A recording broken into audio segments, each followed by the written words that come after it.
Anda sudah menunggu puluhan tahun untuk berangkat haji. Doa dipanjatkan setiap selesai sholat. Air mata jatuh saat nama akhirnya dipanggil. Tapi semua harapan itu hampir runtuh, hanya karena satu kesalahan kecil dalam menyiapkan barang bawaan. Banyak jemaah tidak menyangka, perjalanan suci ini bisa dimulai dengan kepanikan. Di bandara, antrean panjang, petugas memanggil nama, koper dibuka, barang disita. Power bank harus ditinggal, gunting tahalul diambil petugas, cairan dibuang tanpa bisa ditawar. Dan yang paling membuat panik, dokumen penting tertinggal di koper yang sudah masuk bagasi. Inilah kenyataan yang sering terjadi, tapi jarang dibicarakan. Padahal, masalah ini bukan soal sepele. Kesalahan memilih tas bisa membuat jemaah tertahan, stres, bahkan terpisah dari rombongan sejak awal keberangkatan. Karena itulah video ini dibuat, agar Anda tidak mengulang kesalahan yang sama, agar perjalanan ibadah dimulai dengan tenang, bukan kepanikan. Di video ini, kami akan membongkar panduan lengkap barang bawaan jemaah haji 2026, dibagi jelas berdasarkan jenis tas, tas paspor, koper kecil, dan koper besar. Simak sampai akhir, karena satu informasi di awal ini bisa menyelamatkan seluruh perjalanan haji Anda. Tas paspor adalah tas yang wajib selalu dibawa dan menempel di badan jemaah, dari sejak masuk bandara hingga tiba di Tanah Suci. Sayangnya, justru tas inilah yang sering dianggap sepele, padahal fungsinya sangat krusial. Hal pertama yang harus ada di tas paspor adalah dokumen penting, paspor, tiket pesawat, dan kartu kesehatan haji atau kartu kuning vaksin meningitis. Tanpa dokumen ini, jamaah bisa tertahan di pemeriksaan, bahkan gagal melanjutkan perjalanan.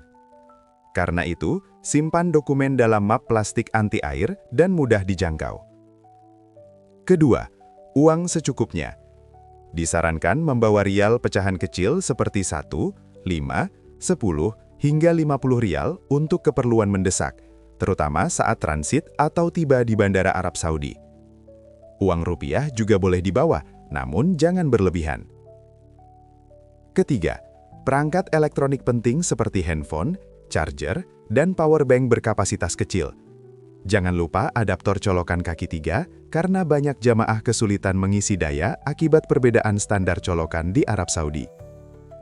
Terakhir, isi tas paspor dengan barang kecil tapi sangat berguna, seperti tisu kering dan basah, kacamata baca, buku doa, catatan kecil, dan sisir.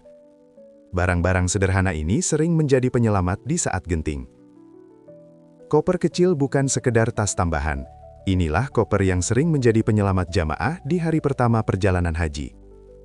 Di dalam koper kecil, kain ihram wajib disiapkan, terutama bagi jamaah gelombang 2. Ihram akan dipakai sejak masih di embarkasi, bahkan sebelum pesawat lepas landas menuju Tanah Suci. Banyak jamaah panik karena kain ihram justru dimasukkan ke koper besar yang sudah lebih dulu dikirim. Kesalahan kecil ini bisa membuat jamaah kebingungan saat waktu mikot tiba. Selain ihram, koper kecil juga harus berisi perlengkapan ibadah utama. Sandal ihram, sajadah, sarung, peci, dan Al-Quran kecil sebaiknya ada dalam jangkauan tangan. Barang-barang ini bukan hanya untuk ibadah, tapi juga untuk menenangkan hati setelah perjalanan panjang. Jangan lupa pakaian ganti minimal 2 setel. Ini penting jika koper besar terlambat datang atau tertukar. Kondisi seperti ini sering terjadi, dan jemaah yang tidak siap akan sangat kerepotan. Terakhir, mersukar perlengkapan mandi dan handuk kecil. Sederhana, tapi sangat dibutuhkan setelah belasan jam perjalanan. Ingat, koper kecil bukan untuk membawa banyak barang, melainkan untuk memastikan Anda tetap bisa beribadah dengan nyaman di hari-hari awal haji. Tas ketiga yang sering dianggap sepele, padahal dampaknya paling besar, adalah koper besar. Inilah koper yang akan dikumpulkan ke petugas Kementerian Agama 2-3 hari sebelum keberangkatan. Artinya, semua isi koper ini harus benar-benar dipikirkan matang-matang, karena Anda tidak bisa membukanya lagi sampai tiba di Tanah Suci. Di dalam koper besar, fokuslah pada kebutuhan jangka panjang, bukan keinginan. Untuk pakaian, cukup bawa 6-8 setel. Banyak jemaah tergoda membawa terlalu banyak baju, padahal kenyataannya tidak semua dipakai. Koper yang terlalu penuh justru membuat repot, berat, dan berisiko melebihi batas bagasi.